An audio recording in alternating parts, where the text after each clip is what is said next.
विण दोघातलीही तुटेना मालिकेच्या आजच्या भागामध्ये आपल्याला असं बघायला मिळतं आहे की आता आराध्या प्रचंड पिंट्या दादावर चिडलेली असते की ती म्हणते की तू रोहनला घर जावई होण्याची ऑफर दिलीस, तू असं कसं काय बोलू शकतोस. आणि ती प्रचंड चिडलेली असते. ती म्हणते आता सगळे मनमानी कारभार करतायत, आता मी सुद्धा माझ्या मनाला जे वाटेल तेच करणार आहे.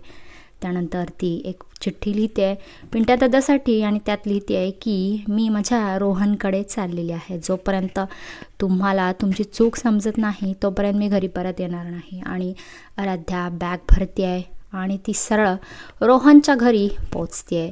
बेल वाजवते आणि दरवाजावर आराध्या आलेली बघून स्वानंदी आणि घरातल्या सगळ्यांना खूप मोठा धक्का बसतो आहे. काय स्वानंदी, रोहन आणि तिचे आईबाबा आता आराध्याला घरामध्ये घेतील का.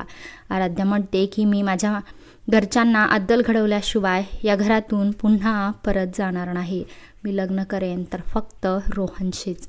मी या घरामध्ये ॲडजस्ट करायला तयार आहे, त्याच्यामुळे मला इथे प्लीज राहू द्या असं ती विनंती करते. काय आता स्वानंदी आराध्याच्या या निर्णयाला साथ देणार का आणि आराध्याला ती घरामध्ये ठेवून घेईल का, हे बघणं खूप रंजक ठरेल.